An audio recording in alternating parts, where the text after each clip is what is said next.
네, 오늘도 이 예배를 샤밧 예배라고 하는 게 좋을 것 같아요. 오늘도 이 샤밧 시간에 함께 오신 주님의 이름으로 주의 백성들 축복합니다. 이 시간에 또 실시간으로 유튜브 듣고 계신 분들도 주의 이름으로 축복합니다. 아멘 들리는데요? 실시간 듣는 분들을 위해서 저희가 지금 고민하다가 그 설교 PPT를 같이 공유하려고 합니다. 그냥 이렇게 한 번, 두 번 듣는 거 말고요. 정기적으로, 교회적으로, 공동체적으로 이렇게 들으시는 분들은 저한테 개인적으로 메일을 주시면 제가 이렇게 좀 같이 이야기 상황을 보고 되면 함께 나눌 수 있도록 하겠습니다. 여러분들 항상 받으시니까 별로 소중한 줄 모르시죠? 네, 괜찮습니다. 상처 안 받기로 했습니다. 휴지통에만 버려주지 마. 버리는 것만 말아주십시오. 네, 오늘은 지금 계속 이렇게 좀 띄엄띄엄 하게 돼서 자꾸 끊어지는 경향이 있는데 뭐 그래도 초대교회 신앙의 기초적인 부분들 같이 좀 보려고 합니다. 그래 지금 하나님의 마음에 합한 자, 그 사람의 마음은 어떤 마음인가?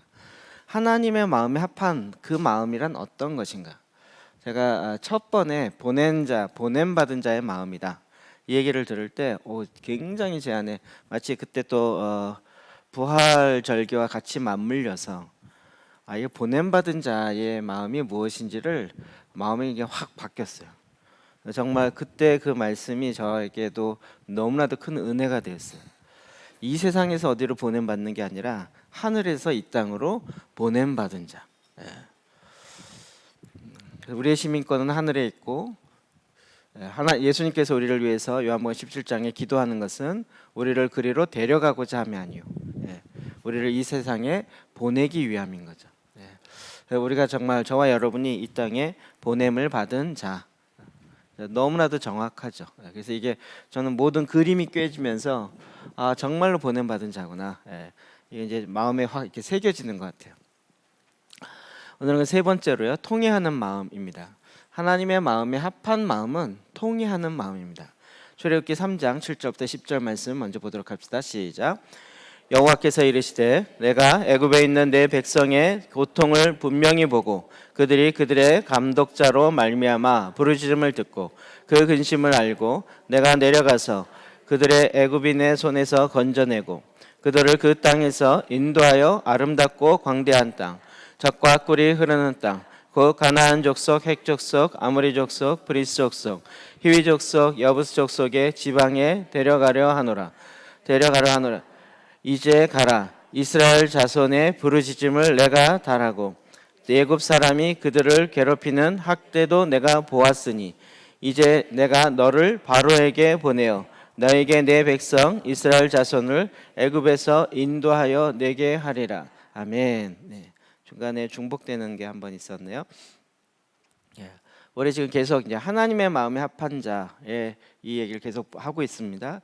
첫 번째로 보냄받은 자의 마음, 두 번째로 용기 있는 담대한 마음, 그리고 이제 오늘 세 번째로 통회하는 마음, 그리고 기꺼이 배우려는 제자의 마음, 다섯 번째 올바른 마음, 그리고 어떻게 이런 마음이 빚어지는가, 그리고 하나님은 어떻게 일하시는가, 이런 순서로 계속 지금 보고 있습니다.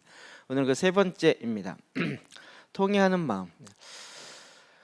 이 세상에서 이야기하는 것과는 굉장히 다릅니다. 이 세상은 성공하는 지혜, 성공하는 방법, 성공하는 머리 뭐 이렇게 가지만 하나님께서는 우리의 중심을 보시는, 마음을 보시는 분이시기 때문에 이 마음이 어떠해야 하는가를 아는 건 너무나도 중요한 부분입니다.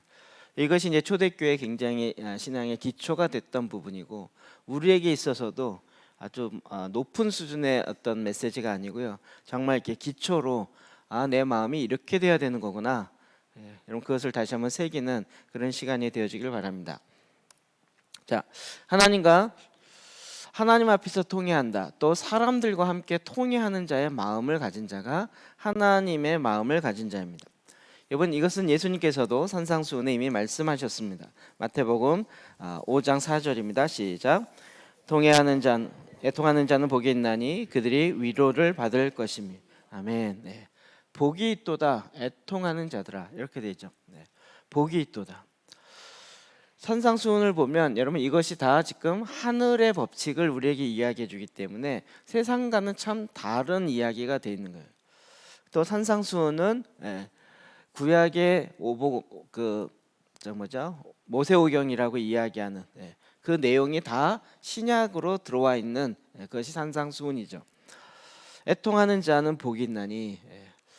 우리의 마음이 애통한. 그런데 참 저도 그렇고 애통하기를 싫어하는 거예요. 애통하면 마음이 힘들고 또 그렇게 가려는 내 마음이 정말 하고 싶지 않은 일들이 너무나도 많이 일어나는, 이게 죄성으로부터 오는 것이죠.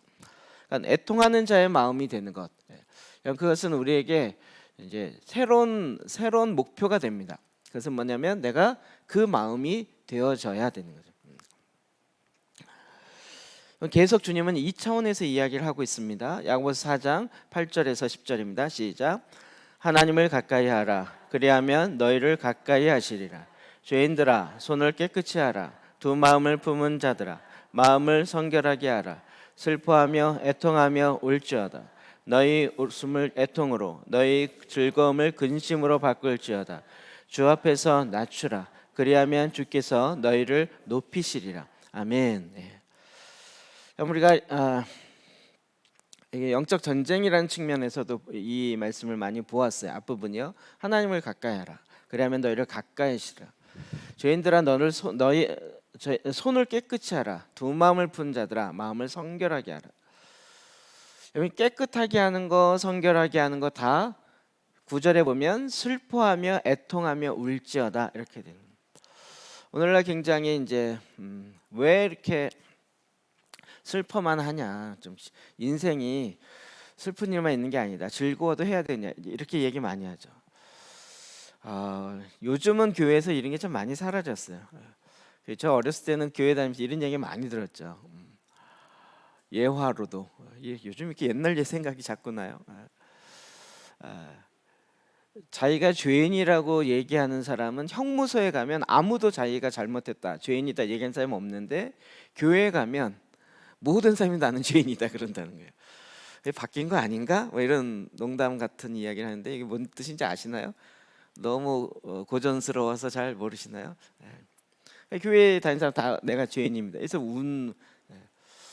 정말 기도하면 울고 막 울면서 했던 게 흔한 우리 교회 다니는 사람들의 모습이었어요. 오늘날에는 왜 울기만 하냐, 그리스도 안에서 기뻐하고 즐거워야지 이러면서 어느덧 애통하고 슬퍼하고 우는 모습들이 좀 사라지고 있어요. 그러니까 그게 정말 내 안에 기쁨이 넘치고 즐거운 하늘로부터 오는 기쁨이 넘쳐서가 아니라 어느덧 애통하고 슬퍼하고 정말 하나님 앞에서 우는 이 모습이 우리 안에 점점 사라지기 시작한 거죠.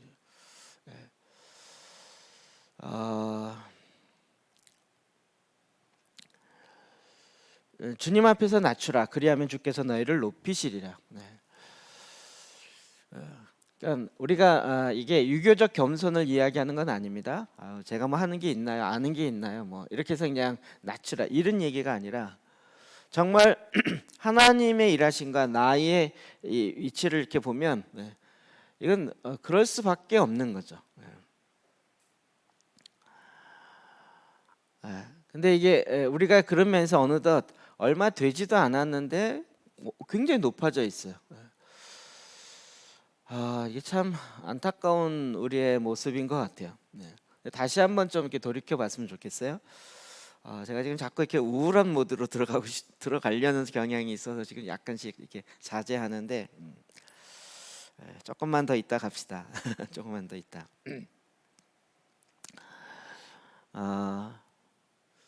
라오디게아 교회와 같은 모습을 자꾸 봐요. 라오디게아 교회. 소아시아 요한계시록 2장 3장에 나오는 그 7번째 나오는 라오디게아 교회. 스스로 부하여서 우리는 부족한 것이 없다라고 얘기하는데, 그럼 우리의 실상은 뭐예요? 가난하고 우리의 영의 실제는 너무 갈급하고 공고한데 자기의 모습을 못 보는 거예요. 어떤 사람은 이것이 마지막 지금 이 2000년의 역사를 교회사를 나누면서 마지막 세대에 일어나는 교회의 특징이 이거다. 뭐 이렇게까지 해석하시는 분도 있어요. 저는 그렇게까지 해석하고 싶진 않지만, 그러나 어느덧 우리 안에 정말 우리의 실제 모습을 못 보고 그냥 눈 가리고 기뻐하려고 하는 모습이 많이 있다는 거죠.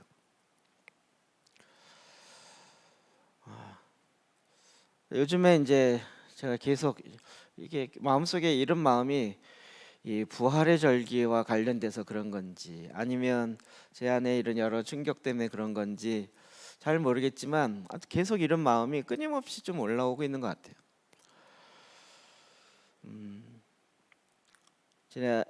지난 수요일 날 얘기했나요? 금요일 날 얘기했나요? 언제 했는지 기억이 안 나네요. 제 마음속에 딱 지금의 모습이 이거예요. 한국 교회가 다시 하나님께로 돌아가자라는 말을 많이 하지만 돌아갈 힘이 없구나. 저는 그냥 왜 안 돌아가지? 하나님께로 돌아가면 되지. 말씀으로 돌아가면 되고 기도로 돌아가면 되지. 왜 안 돌아갈까? 답답해. 그리고 자 이제 우리 하나님께로 돌아갑시다. 죽게 이러는데 딱 이렇게 보니까 다 그 얘기를 하고 있는 거예요. 다. 그러면 다 돌아가겠구나. 하나님께로 돌아가겠구나라고 생각했는데 그 다음은 없어요. 하나님께로 돌아가자 그랬는데 와 돌아갑시다. 아멘 돌아갑니다. 주여 돌아가게 하십시오라고 했는데 그 다음은 그럼 돌아갔어야 되는 거잖아요. 돌아갔나라고 보니까 온인 거예요. 그리고 정말 여호와께 돌아가는 게 뭔지를 아예 잊어버렸구나. 그리고 돌아갈 힘을 다 힘이 없구나.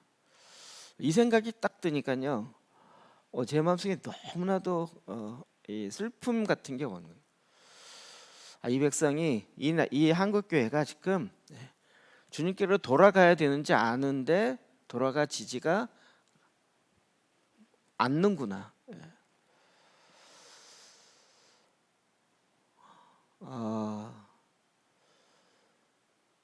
계속 그런 말씀들이 계속 제 마음에 이렇게 툭툭 왔어요. 잉태를 했으나 출산할 힘이 없구나. 여호와께 돌아가야 된다는 말씀을 받고 잉태는 했어요. 근데 출산할 힘이 없어서 그 상태로 계속 가고 있는 거예요. 그러니까 알아요. 몰라서 못하는 게 아니에요. 아는데 여호와께 돌아가야 되는 줄 알고 말씀을 읽어야 되는 줄 알고 기도를 해야 되는 줄 아는데 정말 그렇게 돌아가는 게 실제 그 삶으로 살아가는 게 뭔지를 모르는 거예요.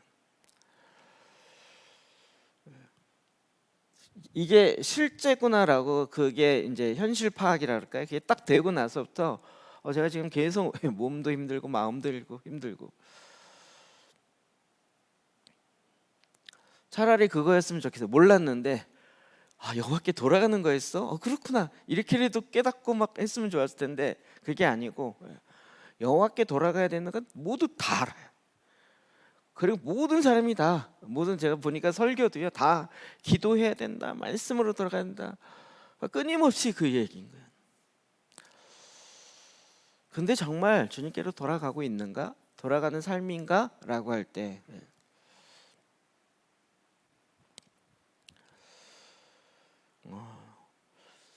정말 주님이 아니면 우리의 모든 것이 될 것이 하나도 없죠. 구원부터 시작해서 성숙도 그렇고 우리가 일어나는 모든 일들이 보면 볼수록 예수 그리스도로 말미암지 않고는 될 것이 하나도 없어요. 근데 어느덧 우리가 뭔가 내가 스스로 만들어낸 것 같고 내가 뭔가를 이룬 것 같이 생각하고 이제는 뭐 하나님이 필요하지 않은 게 아니라 하나님 수고하지 마세요. 나도 어느 정도 컸어요. 이렇게 가고 있는데 우리의 마음의 실제는 정말 통회하는 마음이나 그럴수록 더 하나님의 마음에 합한 겸손한 마음과 함께 우는 마음이 없다라는 것을 저 자신부터 보게 되는 거죠. 그래서 요엘서 2장 12절 13절에 이렇게 얘기하고 있습니다. 읽어봅시다. 시작. 여호와의 말씀이 너희는 이제라도 금식하고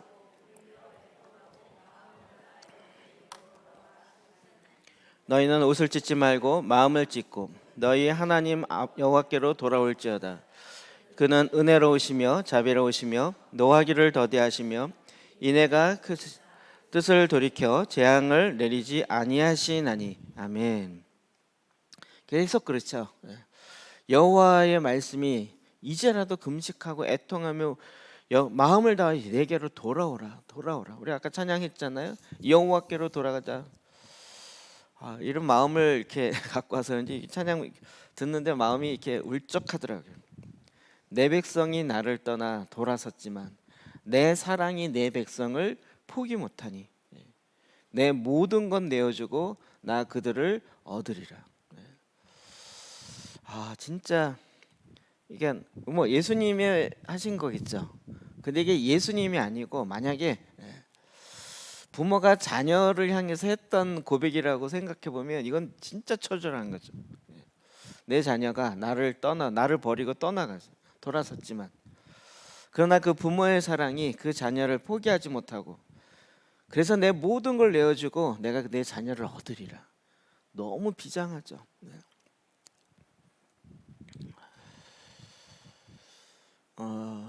저는 이런 이게 저도 이제 요즘에 저를 막 이렇게 분석하기도 하고 더 알아보고 이러면서 근데 제가 이거 얘기하면 안 되는데 제가 이렇게 움직이는 코드가 하나 있어요. 제가 옛날부터 제가 딱 이런 상황이면 거의 이렇게 움직이는 코드가 하나 있는데 뭐냐면 제가 지금 오늘도 한창 이렇게 제 자신을 돌아보면서 이게 어떤 코드일까 어떤 상황일까를 계속 돌아보는데 제가 비슷한 상황이 되면 확 움직이는 뭐가 있어요. 여러분 뭔지 아세요? 이건 상처로부터 나온 것이기도 하고 또 뭐 나름대로 여러 가지 요인이 있어요. 있는 거 다 얘기하면 쑥스러운데 저희가 이제 형이랑 저랑 이제 같이 자라면서 제가 그랬잖아요. 아버지가 저희 형은 다 가르쳐줬어요. 막 스케이트 타는 것도 가르쳐주고 자전거 타는 것도 가르쳐주고 그래서 나도 저 형의 나이가 되면 아버지가 다 가르쳐주리라 생각했는데 전혀 안 가르쳐줘요. 저희 형이 스케이트를 굉장히 잘 타요. 그래서 저도 이제 그렇게 타고 싶은 거예요. 저희 아버지가 어렸을 때부터 스케이트를 가르쳐줘서 근데 저는 타면 늘 이렇게 발이 찌그러져서 하면 복숭아 옆에 막 이게 가죽 때문에 파이고 이러는 거예요. 제대로 타고 싶은데 그게 안 되는 거예요. 아버지 보고 가르쳐 달라는데 아버지가 형한테 배우라는 거예요. 형 보고 가르쳐 달라는데 야 그러지 자기만 쫙 그러는 거야 이렇게. 저는 그걸 아무리 해도 이게 스케이트 딱 발이 서야 되잖아요. 이게 찌그러지니까 발목만 아프지 못 쫓아가고 그러다가 이제 결국은 다 포기하는 거예요. 그리고 한 번도 저희 형이 저한테 가르쳐 준 적이 없어요. 제 마음속에 하나 정말 좀만 배웠으면 할 수 있을 텐데. 두 번째 사건은 자전거요. 저희 형은 아버지가 자전거 가르쳐 주려고 뒤에서 잡아주고 가르쳐 주고서 와 나도 저 나이가 되면 가르쳐 주겠지. 웬걸 그런 게 없어요. 자전거는 저 혼자 배웠어요. 혼자. 그러니까 제 마음속에 어떤 마음이냐면 조금만 이렇게 도와주면 할 수 있는 상황이 딱 됐는데 도와줄 상황이 없다. 근데 이 사람이 정말 하고 싶다 이런 게 딱 느껴지면 저는 손발 벗고 도와주는 경향이 있어요. 손발 벗고 도와주는. 제가 어렸을 때 그런 마음들이에요. 근데 지금 그런 상황들이 되게 많이 있었어요. 정말 하고 싶은데 조금만 누군가 도와주면 그걸 탁탁 이렇게 할 수 있는데 그 사람이 없어갖고 힘들어하는 경우. 근데 이제 제 안에 이런 마음들이 지금도 여전해요. 지금도. 제 마음이 제일 많이 움직이는 건 뭐 목사님들이나 교회 할 때 이걸 어떻게 하면 좋을까 이러면서 막 고민하면서 이럴 때 누군가 조금만 도와주면 이거구나 이렇게 탁 쓰게 되는 이런 상황이 되면 제가 좀 물불을 안 가리고 도와주는 거예요. 제가 지금 약간 탈진 상황이 됐는데 왜냐하면 지난 목요일 날인가요? 그 강의하는 게 굉장히 부담이 됐었어요. 그래서 이제 강의 준비를 하느라고 또 새벽 1시까지 넘치 준비하고 2시간인가 자고 다시 이제 해서 준비해서 강의를 했는데 그 끝나고 또 어느 목사를 만나서 얘기해 주는데 약 이런 상황이 된 거예요. 얘기를 하기 시작했는데 제가 4시까지인가 얘기했죠. 5시까지 얘기했나요? 그리고 나서 이제 딱 이제 가고 나서 딱 의자에 앉았는데 제 마음속에 이렇게 탈진되기는 제가 처음이었던 것 같아요. 인생이 살고 싶지 않다 생각이 들 정도로 모든 기운이 다 빠진 거예요. 근데 막 그 뭐랄까 안타까움이랄까 이게 어떻게 말로 해야 되나. 그러니까 그래서 그 후유증이 아직까지 좀 있는 것 같아요. 지금 약간 이렇게 탈진되는 게 잘 이렇게 안 살아나요. 너무 이런 거 아니겠어요? 하나님께서 여호와께로 돌아오라. 근데 정말 누군가가 돌아오길 원한다면 주님이 내 모든 것을 내어주고 그들을 내가 얻겠다. 이 얼마나 강력한 사랑의 고백이고 얼마나 강력한 의지의 표현이에요. 입장을 바꿔보자. 정말 주님께 돌아가고 싶은데 모든 것을 다 버리고는 말고 그냥 한 번만 이렇게 손만 잡아줘도 내가 주님께 이루고 싶은 거죠. 근데 이 갈망에 이 애통의 마음이 없으면 아무리 퍼주고 아무리 해줘도 뭐 좋은 얘기네요 이러고 넘어가는 거예요. 근데 그 갈망이 있는 사람이 진짜 지푸라기를 딱 잡아요. 그렇지 않을까요? 근데 저 같은 경우는 그 지푸라기를 잡고 싶어서 막 누군가 좀 해줬으면 좋겠다 싶은 게 너무 많았는데 한 번도 그렇게 누군가 잡아준 사람이 몇 명 없어요. 근데 몇 명은 있어요. 또 없다고 얘기하보다 몇 명이 있는 게 너무 감사하죠. 주님은 지금도 하나님께서 갖고 계신 하나님의 계획, 창세전부터 갖고 있으시고 그것을 완성하려는 이 계획, 이 일에 정말 하나님 이걸 포기하실까요? 하나님 마지막 완성을 향해서 가는 하나님의 이 원대한 일, 지금 여기까지 오셨는데 이걸 포기하실까요? 그렇지 않겠죠. 정말 누군가가 하나님 원래 갖고 계셨던 것처럼 내가 나의 뜻을 이 땅에 이루려고 하는 그 하나님의 영으로 충만한 그 내 백성이 이 일을 하도록 모든 권위와 모든 걸 다 주어주고 그리고도 계속 내가 도와주리라 내가 함께하리라 하셨던 그 주님인데 그런데 주님을 등지고 주님의 뜻과 상관없이 자기 중심으로 나간 거잖아요. 그러니까 결국 우리가 주님 앞에 다시 돌아갈 때 이 마음이 어디서부터 나오겠는 거예요? 통회하는 마음으로부터 나오지 않는 거예요. 우리가 이걸 몰랐을 때는 그냥 내가 조금 잘한 것 같아요. 이 사람보다 내가 좀 더 잘한 것 같아요. 그래도 다른 사람보다 내가 좀 더 성경을 더 읽는 것 같고 다른 교회보다 우리가 좀 더 나은 것 같아요. 그런데 그렇게 도토리 키재기 말고요. 하나님의 이 원대한 계획 앞에 내가 지금 이것을 향해서 가고 있는 거죠. 정말 돌아가고 있고 그 주님 앞에 가서 주님과 동역자가 돼서 주님 명령만 내리십시오. 내가 주님의 마음을 시원케 하겠습니다. 이러면서 딱 나가는 경우가 있냐는 거죠. 그런데 하나님의 마음에 합한 자는 바로 그 통회하는 마음이 있는 거예요. 저는 이게 이제 다윗과 관련됐잖아요. 다윗의 마음 가운데 그게 너무나도 왜요? 그의 생애에 그랬던 경험들이 너무 많은 거죠. 그건 정말 애통할 수밖에 없었고 그런데 이런 것들 통해서 계속 그의 마음이 만져지고 그의 마음이 훈련되는 거예요. 주님은 저와 여러분이 이와 같은 하나님 앞에서 진정하게 통회하는 하나님의 뜻이 하나님의 나라가 하나님의 통치가 이루어지지 않는 것 때문에 통회하는 마음이 우리 안에 온전히 회복되기를 원하는 거죠. 이게 하나님의 마음에 합한 마음 아닐까요? 두 번째로는요. 여러분 이것은 고통을 통해서 이루어집니다. 우리가 잘 아는 시편 51편 17절 봅시다. 시작. 하나님께서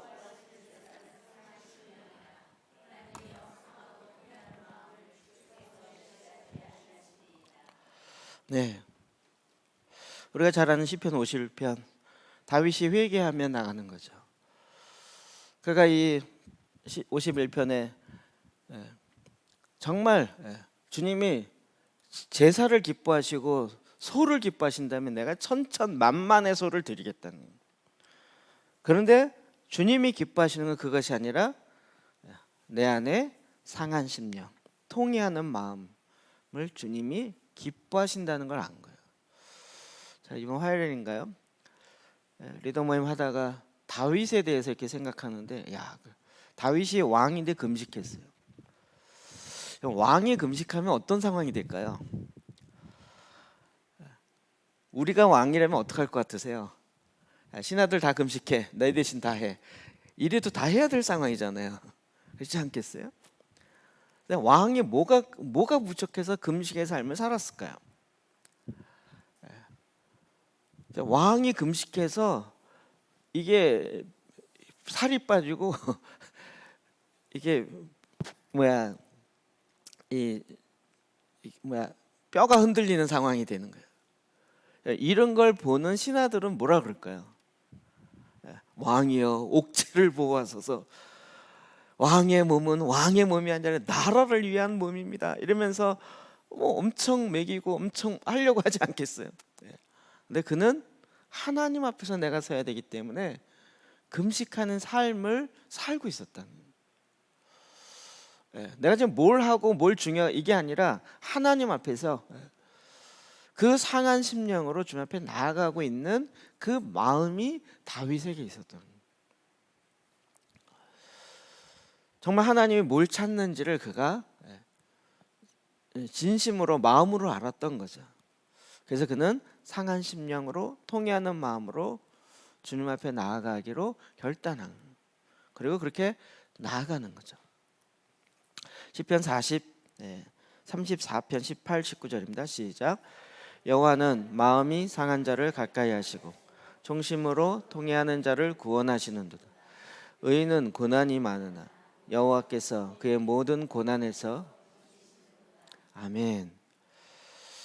하나님은 마음이 상한 자를 가까이 하세요. 충심으로 통회하는 자를 구원하시는 거예요. 다 마음과 관련된 거예요. 뭔가 업적을 쌓아서 어느 정도의 뭘 하는 자를 구원하시 이렇게 가지는 것이 아니라 정말 그 통회하는 마음으로 구원하시는 거예요. 의인은 고난이 많아 이 땅에 주님의 의를 이루려고 하는 자는 이 땅의 세상의 그 어둠의 주관자들과 부닥칠 수밖에 없어요. 그러면 많은 고난이 있을 수밖에 없죠. 그런데 여호와 하나님께서는 그 고난에서 우리를 건지시는 거죠. 이건 하나님의 일하십니다. 하나님의 일하심. 또 볼까요? 시편 119편 보면 이 고난을 통해서 하나님께서 우리의 마음을 어떻게 하셨는지 계속 나옵니다. 67절이요. 시작. 고난 당하기 전에는 내가 그릇 행하였더니 이제는 주의 말씀을 지키나이다. 아멘. 71절 시작. 고난 당한 것이 내게 유익이라. 이로 말미암아 내가 주의 율례들을 배우게 되었나이다. 아멘. 제가 이런 말씀 자꾸 거꾸로 보죠. 주님의 말씀을 배우고 싶어요. 그렇죠, 여러분? 주님의 말씀 배우고 싶죠? 그 말씀을 지키는 자의 삶을 살고 싶죠? 요즘 잘 대답도 안 하세요. 그런데 그게 안 될 때 어떻게 한다고요? 주님이 고난을 허락한다고요. 여러분, 내가 진짜 말씀을 지키고 싶은데 안 돼서 주님 나에게 고난을 주십시오. 그래서라도 내가 말씀을 지키기 원합니다. 주여 내게 고난을 주십시오라고 오늘 기도하려고 하는데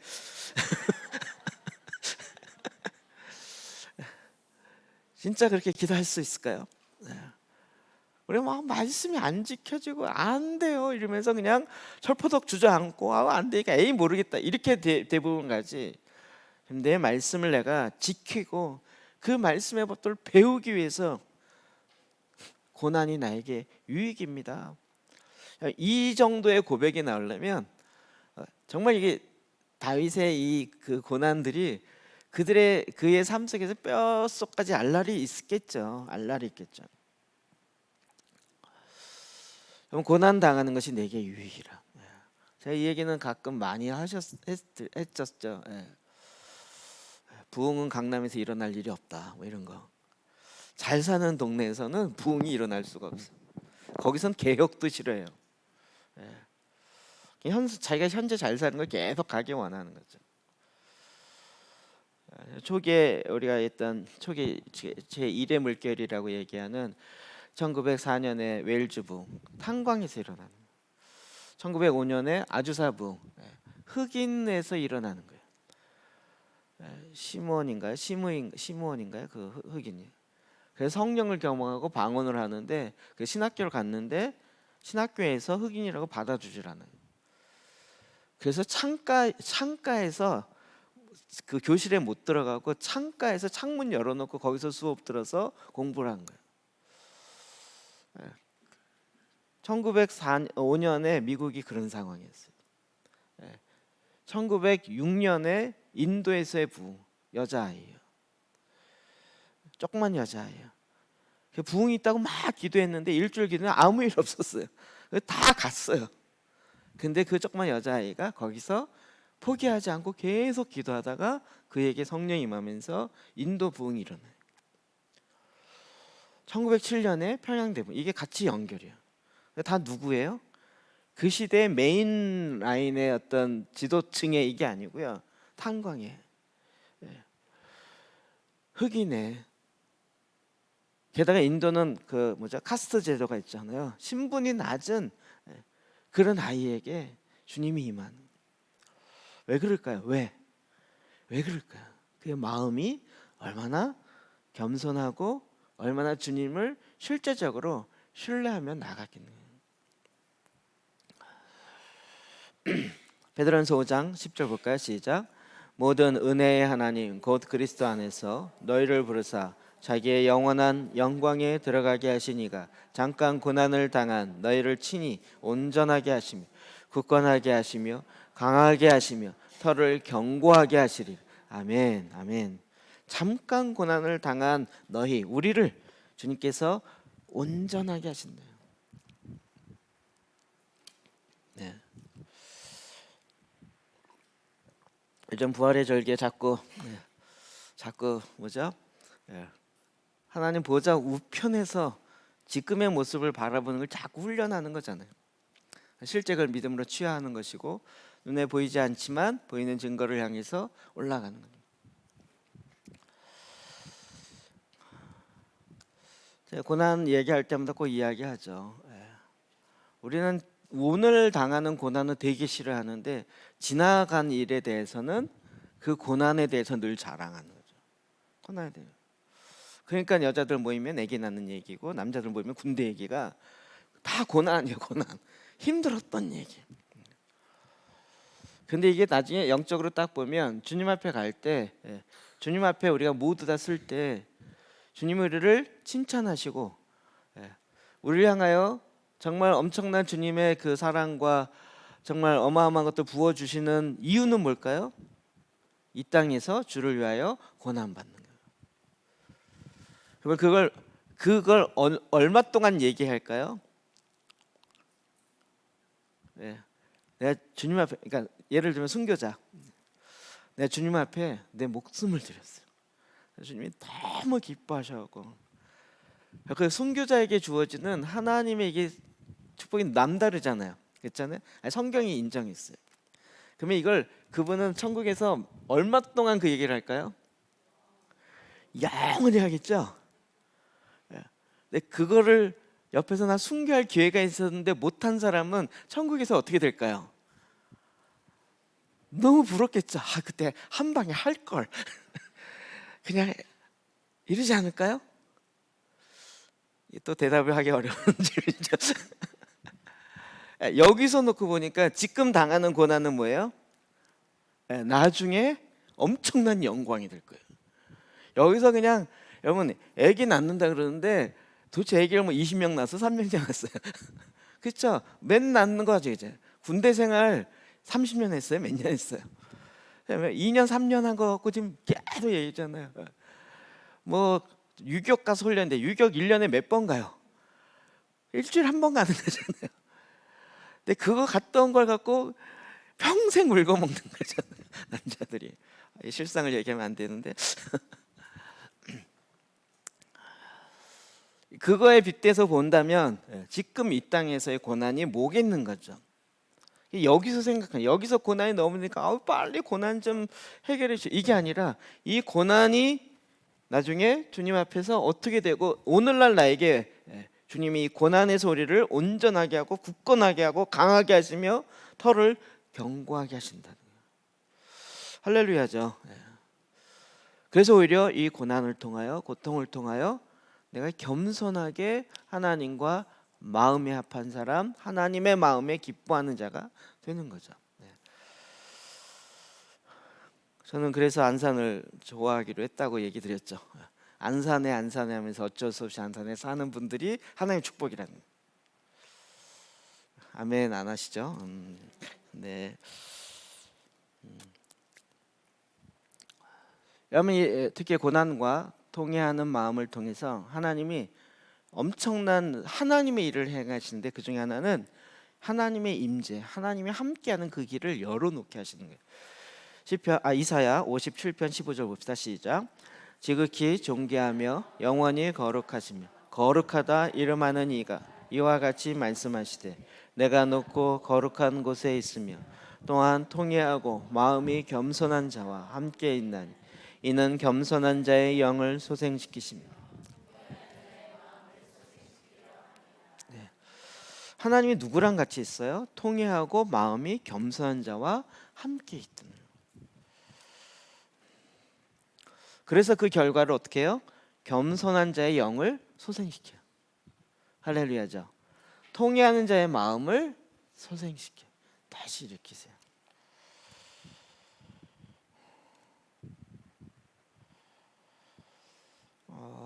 하나님은 지금도 하나님은 이런 일들을 저와 여러분을 통해서 끊임없이 행하는 것 같아요.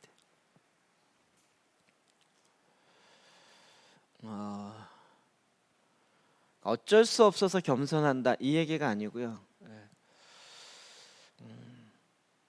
하나님을 향한 그 열정의 마음으로 정말 주님을 의지하고 끝까지 갔던 그 가운데 주님이 소생시키시고 다시 일으키셔서 행하시는 하나님 나라의 역사를 우리가 보는 거죠.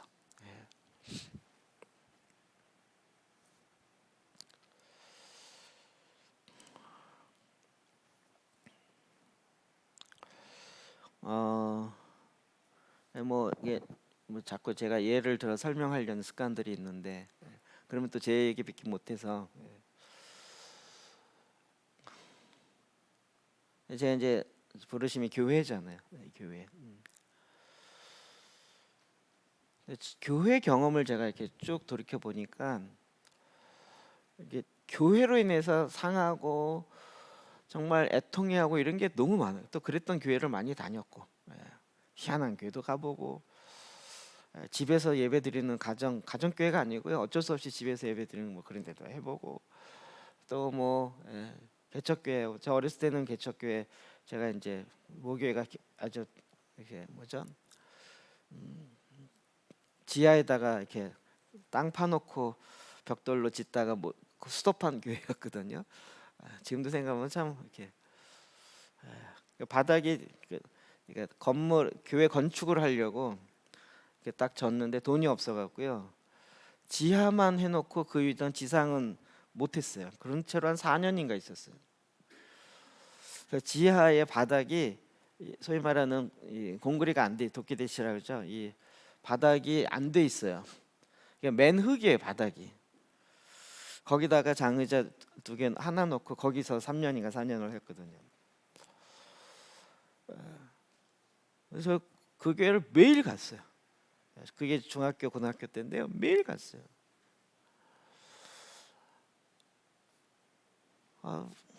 이게 또 자꾸 추억에 잠기면 안 되는데 그때부터 시작해서 교회란 교회. 저 군대 있을 때도 참 특이한 경험을 했다 그랬죠. 제가 이제 결핵 그 병 때문에 저기 마산에 있는 결핵 종합 후성병원 그 군대 병원이죠. 거기까지 가는 동안에 분인교회를 8군데를 거쳐서 갔는데요. 와 진짜 전 군목도 담배 군목이래 군종인데도 담배 피는 애요. 그러니까 군종은 둬야 되는데 어쩔 수 없으니까 교회 한두 번 가는 야 네가 군종해 이래갖고 얘가 군종을 하는데 늘 담배 피고 다니는 애요. 근데 또 그 시간 되면 이제 종교 행사 집합 이래갖고 모은다고요. 그래서 저는 또 이제 교회 가고 싶으니까 군인 병원 교회죠. 딱 갔어요. 목사님이 없어요. 깜짝 놀랐어요. 지금은 의아하지 않을 텐데 설교하시겠습니다 그런데요. 카세트 테이프를 강대상에 딱 올려놓고 테이프를 누르는 거예요. 제가 완전 충격이었어요. 목사님이 설교하시겠습니다 했는데 막 근데 그 당시 군교에 그런 데 꽤 있었어요.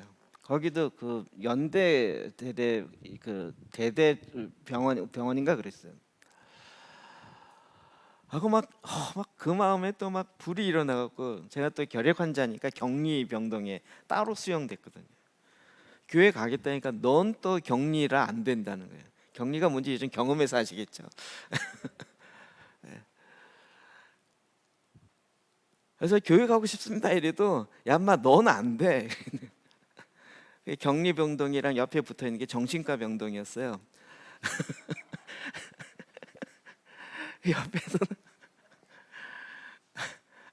옆에서는 북한에서 쳐들어온다 이러면서 저녁에 이제 그 내무 하잖아요. 내무 검사하면서 저녁 그 할 때 그 당직 사관이 딱 보고 안 들어와요. 결핵병동 이제 안 가. 쑥 지나가요. 교회를 가겠다는데 안 된다는 거예요. 그래갖고 밤에 또 문 그 열고 멀리 도망고 교회 가가지고 이제 별의별 교회들을 진짜 많이 경험했어요. 그런데 제 안에 그러면서 이 교회에 대한 마음이 끊임없는 거예요. 요즘에 뭐 교회 때문에 상처 있고 저쪽 저 나름 또 이렇게 상처라면 또 뭐 있을 수 있는 게 많죠. 제 인생 쭉 돌아보면 그냥 교회와 관련된 생이었어요. 지금도 이렇게 돌아보면 지금도 마찬가지지만. 근데 그런 일을 왜 경험하게 했었을까? 지금 돌이켜 보니까요, 그게 다 자산이라고 얘기해야 되나? 그게 이해가 되는 거예요. 어떤 사람이 이렇다면 내가 옛날에 그런 상황의 교회가 있었는데, 누가 이렇다면 이 상황이 있었는데. 그리고 요즘 희한하게 누가 교회 얘기를 하면 딱 보면 나 그 상황이 있었던 교회가 늘 경험이 있어요. 있는 거예요. 그거 갖고 금방 이해가 되고 금방 알게 돼요. 근데 그 상황을 거쳐갔을 때는 진짜 힘들었죠. 어떨 땐 정말 이 교회 좀 나갔으면 좋겠다 이런 교회 전도사 할 때 어떻게 하면 이 교회를 빨리 그만두고 나갈 것인가 이게 늘 고민이고 막 이런 때도 있고요. 네, 그런 가운데서 제 안에 마음에 소생함인 거죠. 솔직히 얘기하면 그때 무슨 주님 내가 한국교회를 새롭게 하고 싶습니다 이런 게 아니고 너무 고생이니까 빨리 그만둬야지 이게 제 마음인 거예요. 근데 지금 와서 보니까 막 교회를 세우고 교회를 살리는 것에 제 마음이 뛰는 이유는 그런 어떤 과정들을 겪으면서 하나님이 제 안에 그런 어떤 마음을 만들어 놓으시는 것 같아요. 그냥 지나면서는 그냥 어쩌다 갔고 어쩌다 우연히 갔고 우연히 그런 상황에서 있었다 이런 식이었는데 하나님이 지금 돌이키면서 그렇구나 통회하는 마음을 주님이 내 안에 일으키시는구나.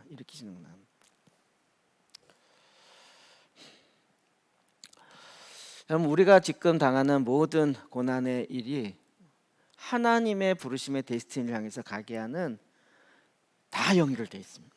제가 자신 있게 이야기합니다. 저의 경험을 비로워서 실패했던 것부터 시작해서 도망갔던 것 모든 것이 다 하나님의 데스티니와 관련돼서 다 사용됩니다. 그리고 이것 때문에 결국은 하나님이 원하시는 게 무엇인지를 향해서 갈망하게 되고 그 길로 가게 되는 거예요. 그러니까 하나님의 임재기를 여는 거죠. 고난이 주는 유익이 엄청난 거죠. 출애굽기 3장 7절 우리가 본문으로 오늘 잡았던 것입니다. 8절입니다. 시작. 여호와께서 이르시되 내가 애굽에 있는 내 백성의 고통을 분명히 보고 그들의 감독자로 말미암아 부르짖음을 듣고 그 근심을 알고 내가 내려가서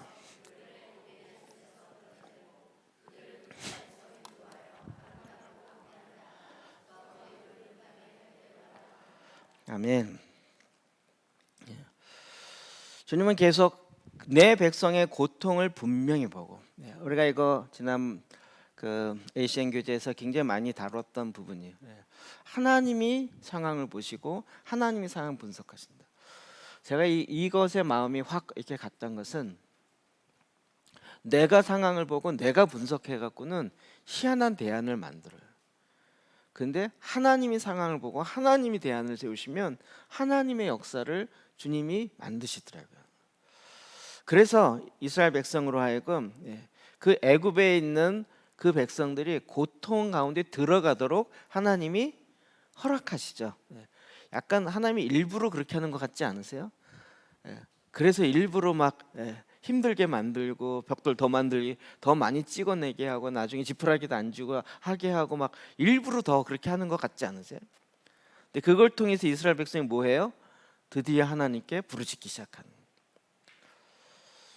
그럼 이게 그냥 그냥 편안할 때 부르짖으면서 하나님의 마음을 같이 가면 얼마나 좋겠어요. 인간의 이 완악함이 그렇게 가지는 않는 거죠.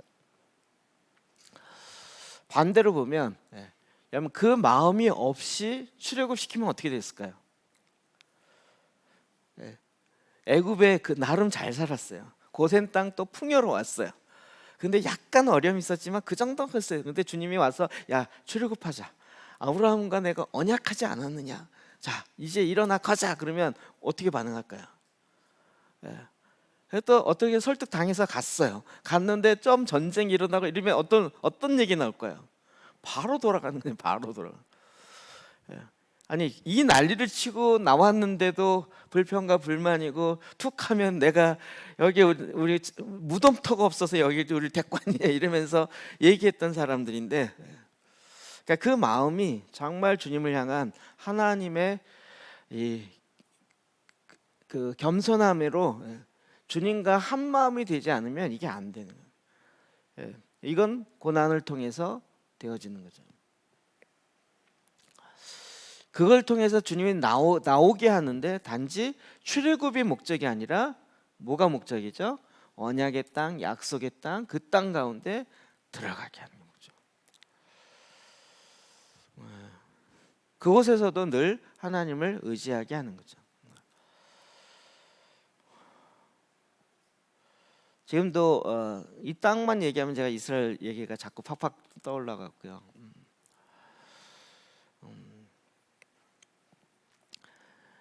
지금도 이스라엘이 그게 이스라엘이 지금 1,000만이 안 돼요. 이스라엘의 인구가 서울시가 몇 만이죠? 서울시 인구가 1,200. 요즘 경기도로 좀 빠지면서 한다지만 서울시가 아주 대형 도시거든요. 초대형 시티예요. 1,000만이 넘었어요. 그러니까 지금 이스라엘의 전 인구가 800만에서 900만 이렇게 얘기하는데 전체 인구가 서울시보다 작아요. 근데 그 주변에 아랍인부터 시작해서 쫙 하면요 몇 억이 돼요. 근데 요거 못 치겠냐고요. 근데 그들이 계속 마음속에 계속 해대는 건 하나님의 이 전쟁에 하나님이 우리와 함께 하신다라는, 왜요? 그동안 뭐 6.1 전쟁부터 시작해서 독립할 때부터 시작해서 수많은 일들 가운데 하나님이 우리와 함께 하셨다라는 게 그 마음속에 그냥 확 있어요. 그러니까 전쟁이 일어났다 그러면 그냥 같이 몰려드는 거예요. 그게 뭐죠? 그 마음이 사실은 언제 있어야 되는 거예요?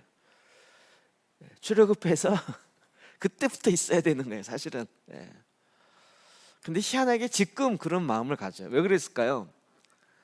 2000년 동안 나라가 없어 보니까 이게 얼마나 소중한지를 아는 거죠. 하나님이 뭘 원하는지, 하나님의 뜻이 무엇인지, 하나님이 그들과 함께하는 그 길을 주님이 자꾸 고난을 통해서 열어가시는 거예요. 출애굽기 4장 31절입니다. 시작. 백성이 믿으며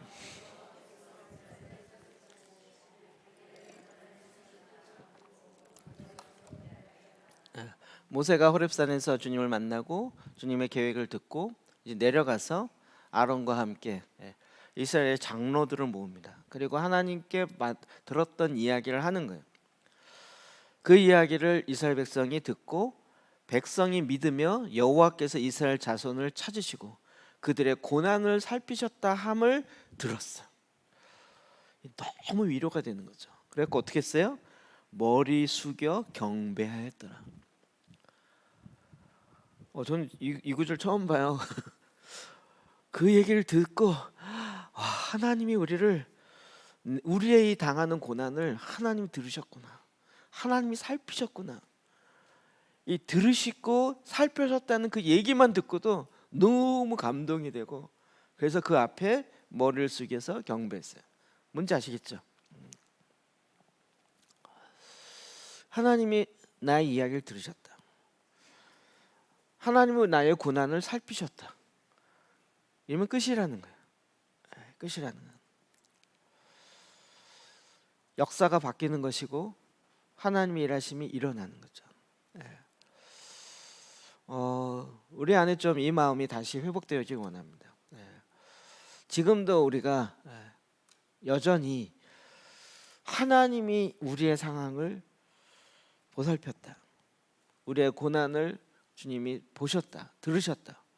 여기에 소망이 있는 거죠. 여기에 소망이 있는 거죠. 그럼 계속 우리는 주변에 일어나는 많은 어려움이 있지만 그럼에도 불구하고 하나님을 안 보는 거죠. 진짜 뭐라 그러죠? 모든 사방팔방이 다 막혔을 때 그때야 비로소 고개를 들어 하나님을 보는 거예요. 근데 거기에서 놀라운 하나님의 길이 열리기 시작하는 거예요. 임재의 길이 열리는 거죠. 그러니까 주님이 이 통회하는 마음을 갖는 건 너무나도 우리 안에 정말 기초가 되지만 근본이 되어지는 중요한 거죠. 자, 마지막으로 이 통회하는 마음을 그렇게 나가는 자는 겸손함으로 섬기는 자가 되는 거예요. 고린도후서 4장 5절 볼까요? 시작. 우리는 우리를 전파하는 것이 아니라 오직 그리스도 예수의 주 되신 것과 주 예수를 위하여 우리가 너희의 종된 것을 전파함이니. 아멘. 사도 바울과 그의 전도팀이 이야기할 때 내가 전하는 것은 나를 전하는 게 아니라 사도 바울을 전하거나 우리의 전도팀이 이렇게 탁월하다 막 병든 자를 고치고 기술을 내어준다 내가 어느 도시에는 이런 걸 했다 막 이렇게 얘기하는 게 아니라 뭘 전한다고? 내가 너희의 종이 된 것을 전파하는. 누가 누구의 종이 된 거죠? 사도 바울과 그의 전도팀이 이방인들의 종이 되어서 그들을 섬기라고 하는 하나님의 이 말씀 앞에 그가 순종하기로 했고 그렇게 겸손하게 섬기는 자가 되는 거예요. 한국의 1907년의 부흥도 그 터졌던 첫 번째 기도는 원산에서 갖는 기도였죠. 원산. 하디 선교사라고 하는 캐나다에서 온 의료 선교사예요. 그가 회개하는 그 기도 그 영상 나오거든요. 너무 뭐랄까 조선인이 싫은 거야. 거짓말하고 진짜 무직하고. 근데 이 하디 선교사가 기도하다가 회개하기 시작한 거예요. 그 조선 사람 무시하고 그렇죠. 서양에서 자기는 의학 공부를 하고 의사로 왔는데 하는 거 보면 진짜 말도 안 되는 짓을 하고 있는 조선 사람을 보면서 늘 경멸하고 늘 무시했었던 거예요. 근데 이 하디 선교사가 회개하기 시작한 거예요. 이게 기폭제가 되는 거예요. 그래서 이 얘기를 듣고 선교사들을 모여서 그러면 우리가 하디 선교사를 초청해서 집회를 합시다 이러면서 평양 장대현 교회에서 집회하기 시작하면서 이 부흥의 불길이 터지게 된 그 불씨가 됐던 것이 바로 원산에서의 기도였어요. 그가 회개하는 거죠. 그리고 그가 바뀐 거를 조선의 사람들이 보고 안 거죠. 의사 왜 모르겠어요. 아무리 무식해도 의사가 얼마나 교만하게 나를 무시하면서 하는지, 정말 겸손하게 나를 섬기는지를 왜 모르겠냐고요. 근데 이 사람이 바뀌니까 와, 이 사람 진짜 우리를 인간 취급하고 우리를 섬기는구나가 받아들인 거예요. 되게 웃기지 않아요?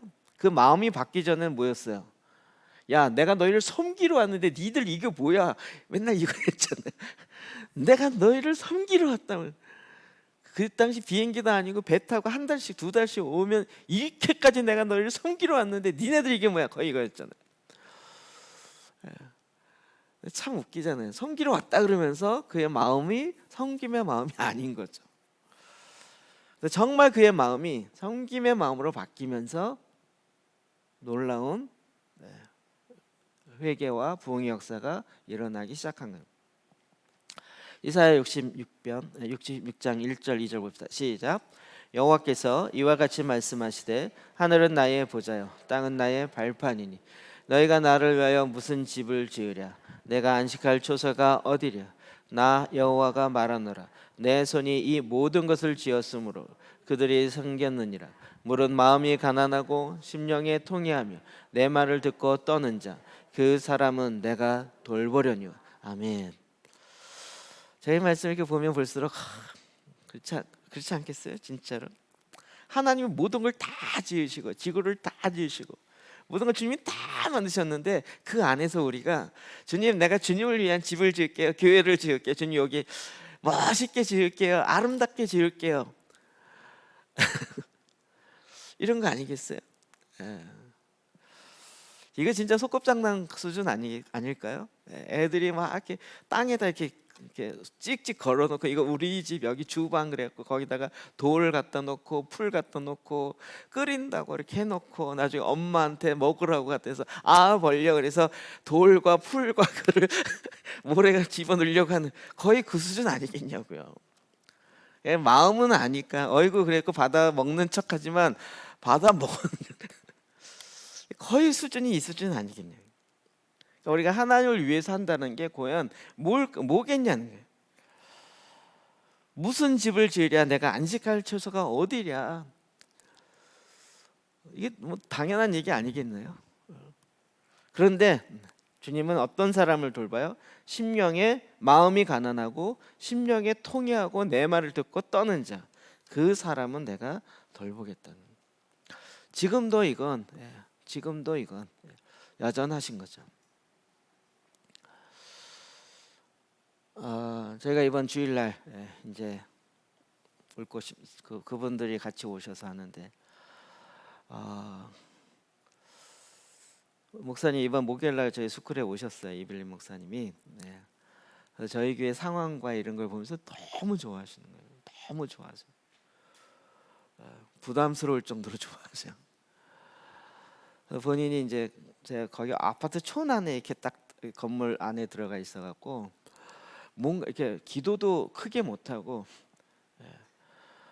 그러다가 이제 지난번 얘기한 것처럼 여기 와서 막 마음껏 불이 산기도 해도 되겠네 이러면서 이번에 오셨더니 얘기를 하시는 거예요. 우리 교인들 같이 한번 야유 예배라도 한번 하고 싶었는데 갈 수가 없고 갈 데가 없는데 목사님 저 산에 그냥 이 뭐죠?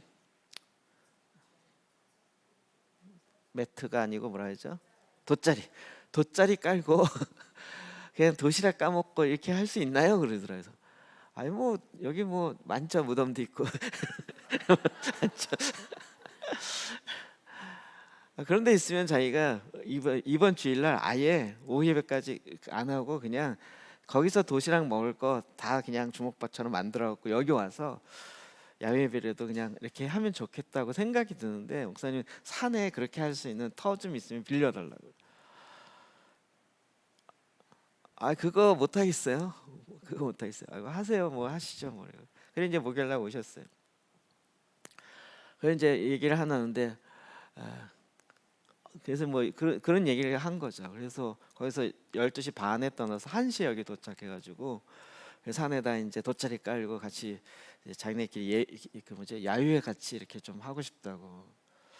그런데 일기예배를 알아보니까 그날 비가 올 가능성이 크다는 거예요. 그래도 기도하면서 하겠다고. 이분이 보이부 출신이라 그런지 그냥 뭐 밀어붙이는 거예요. 목사님 그뭐 하시고. 근데 제가 그 이제 전화로 얘기를 듣고 고민이 되는 거였어요. 그래서 이제 이번 목요일에 만나서 어제 만나서 최종 결정하기로 했는데 70명. 그래서 또 제가 다시 이게 헤븐하우스에 의자를 하나씩 세면서 전체 딱 몇 명 안 나. 그래서 딱 보니까 72명 딱 앉을 수 있더라고요. 70명 오니까 딱 꽉 앉으면 70명, 72명을 앉을 수 있어요. 그래서 좀 더 쪼여 앉으면 80명까지 앉을 수 있어요. 근데 1시 내지 1시 10분에 오시니까 그러면 그냥 우리가 1시까지는 밥을 다 먹으니까 아예 여기 헤븐하우스에서 식사를 하세요. 우리가 속으로 거의 2개 그룹 하지만 이렇게 좀 조정하면 되니까 그렇게 하세요. 했더니 아유 뭐 그렇게까지 하시냐고. 우리 그냥 여기 비 와도 여기서 그냥 그래서 아유 목사님 이렇게 하세요. 했더니 내주면 너무 고맙죠. 예 그랬어요.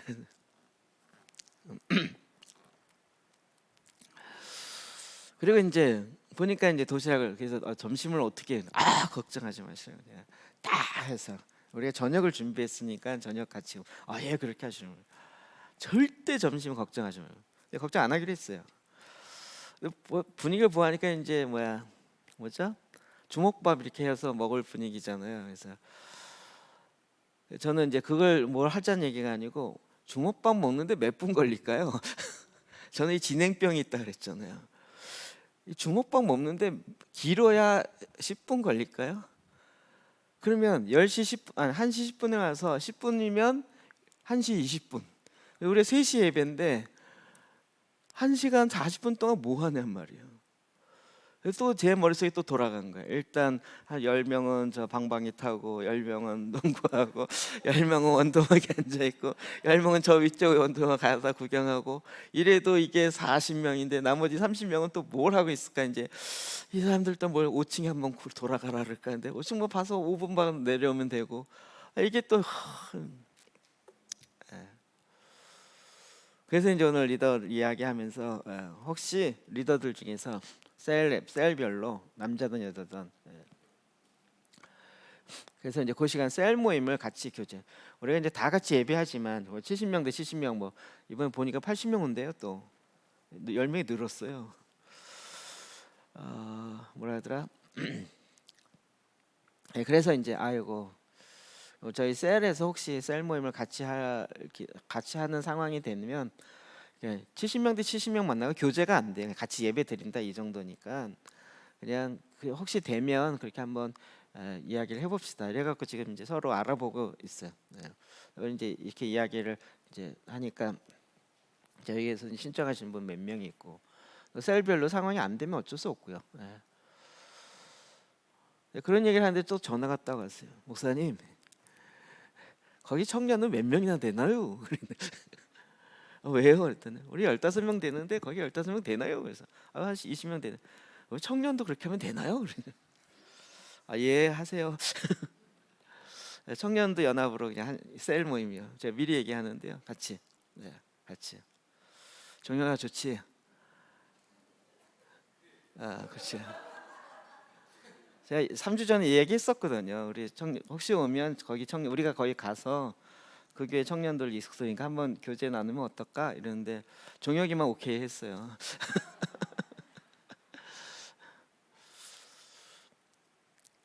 근데 이제 어떻게 그런 마음들이 이제 계속 일어나는 거예요. 그런데 이제 또 한 가지는 한편에서는 이분들이 북한에서 한국을 온 정도가 아니에요. 그분의 삶의 그것이 우리의 삶의 배경은 완전히 달라요. 제가 몇 번 이런 분들과 같이 사역하고 또 어떤 분은 아예 1년 이상 사역을 같이 해보고 그래서 이 전제 자체가 완전히 다르고요. 말이 된다 그래서 같은 한국 사람이 생각하면 안 돼요. 습관과 이런 게 완전 다른 거예요. 그러니까 우리가 어떤 면에서 지극정성으로 섬겨도 왜 이 모양이냐고 그러면 끝이야. 그러면 끝인 거예요. 한 방으로 끝날 수 있는 거예요. 우리 막 섬긴다고 막 잘 섬겼는데 이게 뭐냐 이러면 한 방에 없어지는 거예요. 우리 그럴 거 아니에요. 에이씨 뭐야 오지 마 이럴 수 있는 거죠. 인간적인 욱하는 마음에. 그런데요, 앞으로 우리가 통일돼서 만날 분들은 훨씬 더 아무 분들이에요. 정서적으로나 심정적으로나 진짜 막 굶어서 죽는 부모와 자녀들 사이에서 자라고 이런 말로 할 수 없는 그런 상황 속에서 사는 사람들을 우리가 만날 거예요. 만나서 이게 준비가 되지 않으면요, 만나갖고 그냥 안녕하세요 인사는 하지만 5분 지나면 할 얘기가 없고요. 그 다음부터 만나서 하면 너무 다른 게 너무 많을 거예요. 그래서 저는 참 그런 마음들이 있어요. 이분들이 여기에 왔지만 한국이요, 같은 동포의 나라가 아닌 거예요. 진짜 이민 온 것보다 더 힘들어요. 아는 사람 아무도 없고 도와달라고 얘기할 수도 없고 얘기해도 마음대로 푹푹 도와주는 건 아니잖아요.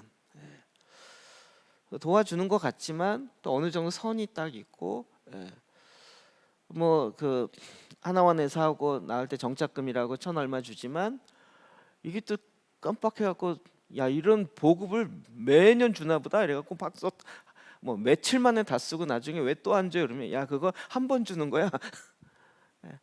한 번 주고는 이게 몰라요. 늘 배급다 받고 쓰다 보니까 그런 개념 자체가 없어요. 나만의 삶이 얼마나 힘든지를 본인들이 몰라요.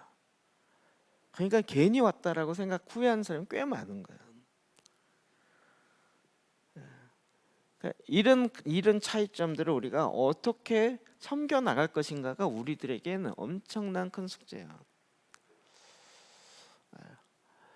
그러니까 그냥 막연하게 뭐 사랑합시다, 뭐 민족끼리 합시다 이렇게 돼서 할 일이 아닌 거죠. 근데 분명한 것은 그들 가운데 말씀으로 변화되는 일이 있는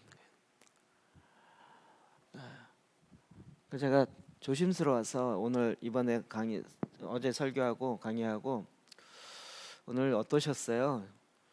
일부러 물어봤어요. 또 경배하는 건 어떠세요? 이 제일 걸릴 문제니까 어떠세요? 했더니 저는 괜찮아요. 문제없이 딱 넣은. 그러시는구나.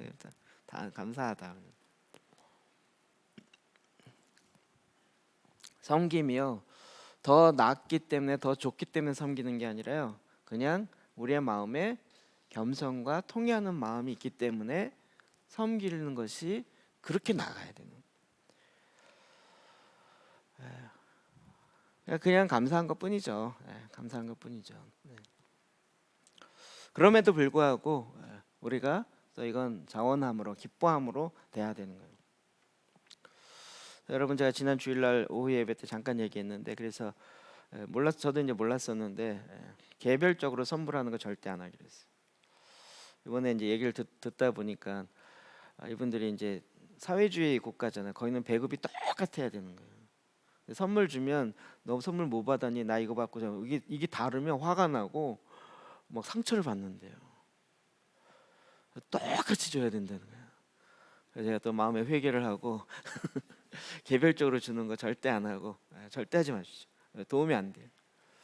그리고 이제 아예 딱 똑같이 만들어서 똑같이 드리기로 그렇게 이제 정책을 바꿨어요. 이런 거예요.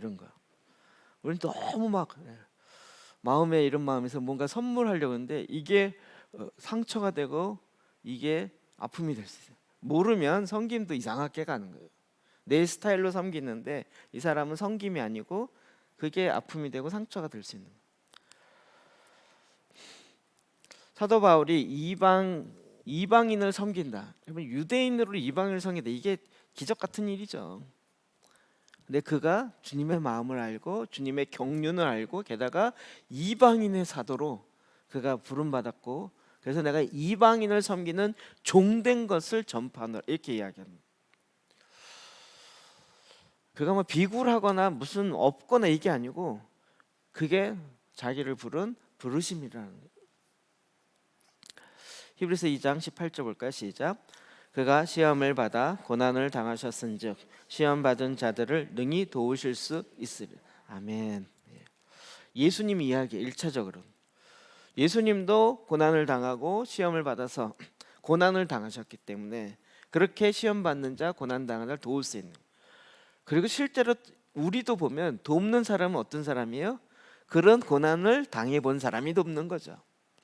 그런 어려움을 경험해 본 사람이 딱 보면 아이 저게 어떤 어려움인지 그냥 아는 거죠. 거기에 필요한 도움이 뭔지를 탁 이렇게 가는 거죠. 하나님의 마음에 합한 자는 주님이 우리에게 그렇게 다가오셨기 때문에 우리도 그렇게 섬기는 거예요. 제가 이번에 세족식을 이렇게 보면서 되게 어려웠어요. 세족식 그냥 발 씻고 이렇게 섬겨라 이건 줄 알았는데 갑자기 주님이 딱 세족식 끝나자마자 제식 표현이에요. 목소리를 딱 바꾸더니 내가 선생으로서 너희의 발을 섬긴 것 같이 너희도 너희에게 본을 보여서 너희도 이렇게 하기 위함이라. 그런데 이게 선생을 떠나서 만왕의 왕이시잖아요. 우리를 구원하시려고 오신 그분이시잖아요. 그분이 우리의 발을 씻긴다. 있을 수 없는 일. 제가 거기 썼다가 몇 번 지웠거든요. 아니 대통령이 장애인과 같이 얘기할 때 눈높이 맞춘다고 이렇게 앉아서 이야기해. 이것도 막 대박인데 엄청난 뭐라고 그러는데. 근데 선생이 종들이 하는 발을 씻기는 일을 본인이 수건을 차고 나서 하셨다. 저는 이 모습이요 제자들이 평생 갔을 것 같아요. 그렇지 않을까요? 예수님이 내 발 씻기실 때 기분이 어땠을까? 간지럽던데 뭐 이리 장난했을까요? 그렇지 않겠죠. 그런데 나중에 딱 다 하고 나서 선생으로서 내가 했으니 너희도 가서 섬기는 자들. 근데 뜨끔했던 건 뭐냐면 그 바로 앞부분에 뭐였어요? 제자들끼리 누가 우편이냐 좌편이냐고 서로 싸웠거든요. 그리고 그걸 얘기했다고 다른 제자도 다 화가 나갖고 이래갖고 엄마까지 동원해갖고 네가 지금 좌편으로까지 하고 있는 거야. 그래갖고 모든 제자가 다 싸우고 있는 거야. 근데 주님은 딱 수건을 차시고 종이 해야 하는 일을 하시면서 얼마나 충격이었을까요? 그리고 제가 생각하기에 평생 창피했을 것 같아요. 막 싸웠는데 주님이 발을 씻기고 있어요. 이게 뭐지? 그러면서 주님이 내가 섬기는 것처럼 너희도 섬겨라. 이게 섬김도 주님의 마음이 없이는 되는 게 아닌 것 같아요. 그리고 이 보냄받음, 섬김으로 그냥 종으로 영원히 사는 게 아니잖아요. 이 땅에 보냄받은 자로서 너는 너에게 부여한 사람을 섬겨라라고 하신 거고 우리는 그 일을 감당하는 거잖아요. 마지막 히브리서 5장 8절 9절입니다. 시작. 그가 아들이면서도 받으신 고난으로 순정함을 배워서 온전하게 되셨은즉 자기에게 순종하는 모든 자에게 영원한 구원의 근원이 되시고. 아멘. 고난으로 순종함을 배워서 이 얘기는 우리도 고난으로 순종을 배운다는 거예요. 그래서 온전하게 되셨은즉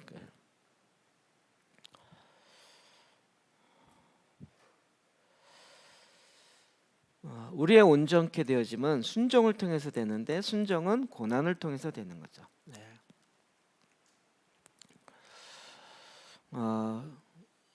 주님은 이런 부분에서 저와 여러분에게 계속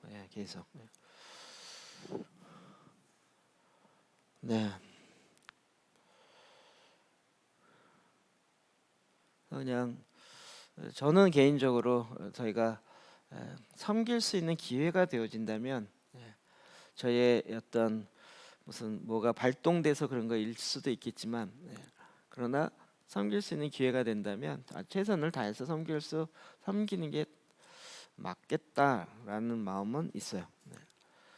그것도 물론 자원해서죠. 자원해서 기뻐함으로. 그 마음이 없으면 또 섬기면서도 힘든 거죠. 하나님의 마음에 합한 사람. 네. 근데 그 고난이 통회하는 마음이 그냥 거기서 끝나는 것이 아니라 어디로 가요? 주님의 임재와 주님이 회복시켜 주는 것과 주님의 말씀이 지켜지는 것과 그리고 이제는 오히려 진정한 섬김의 모습이 무엇인지를 우리로 하여금 알게 하는 거죠. 그 마음을 갖게 되는 거예요. 그 마음을 갖게 돼요.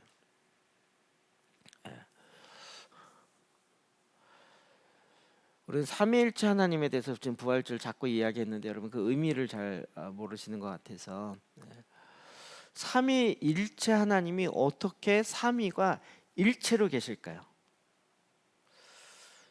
셋인데 하나냐 이 얘기가 아니라 삼위 세 분의 위격을 갖고 계신 각각의 인품을 갖고 계신 그분이 한 마음으로 갖고 있어요. 이게 어떻게 하나로 될 수 있을까요? 그분이 세 분이 하나님이니까 대부분 이렇게 생각하잖아요. 신이니까 되겠지 뭐 이렇게. 뭘로 하나 돼요?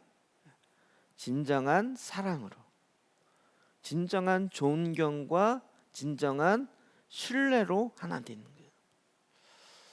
나중에 얘기할 기회가 되면 그 부분 더 얘기할게요. 그러니까 삼위일체 하나님이 하나 되어짐은 거기에 그래서 우리가 이렇게 하나 된 것 같이 저들도 하나 되게 하려 합니다.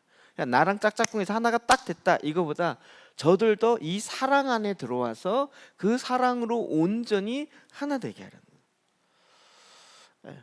우리의 존경과 우리의 사랑으로 나눠짐 없이 온전한 것처럼 나를 따른 저 제자들도 그를 통해서 믿게 될 또 다른 사람들도 이 사랑 안에 이 하나됨 안에 들어와서 하나 되게 하는 거예요. 이렇게 사랑하는 걸 보니까 세상이 저들로 하여금 하나님을 알게 된다는 거예요. 왜요? 세상에는 없는 사랑이니까. 세상에는 없는 존경이니까요. 요한복음 17장의 이 기도가 어마어마한 기도인 거예요. 참 표현이 그런데 성부 하나님이 아들을 섬기세요. 그 사랑 그리고 그 하나님 아버지 앞에 그 아들이 온전히 순종하세요. 조금치라도 이해가 이게 아니고 이렇게 해서 하나가 되는 거예요. 하나님 지금도 저와 여러분을 통해서 이런 일들을 계속 우리에게 나누게 하시는 거죠. 하나님의 마음에 우리가 지금 마음이 얼마나 소중한지를 알죠. 이제는 뭔가 아는 지식보다 머리로의 깨달음도 필요하지만 그 생명의 빛이 비춰져서 내 마음이 변화되어서 많은 지식을 갖고 있는 것이 아니라 내 마음이 생명의 근원이 다시 회복되어지고 그 마음으로부터 생수의 강이 터져나가고 그 마음으로부터 만물보다 부패한 것이 아니라 이제는 거기에 샘솟는 기쁨이 나오게 되는 하나님 원래 그림들이 우리 안에 회복되게 하시는 거잖아요. 그 마음 안에 뭐가 있어요? 통회하는 마음이네요. 너무나도 중요한데 우리는 사실 잘 모르는 거죠. 이 세상에 있는 걸 쫓아가고 보니까 이게 중요한지를 모르는 거예요. 근데 주님은 애통하는 자는 복이 있나니 이야기하시는 거예요. 저희가 위로를 받을 것이에요. 자, 우리가 주님 앞에 나가 기도하십시다.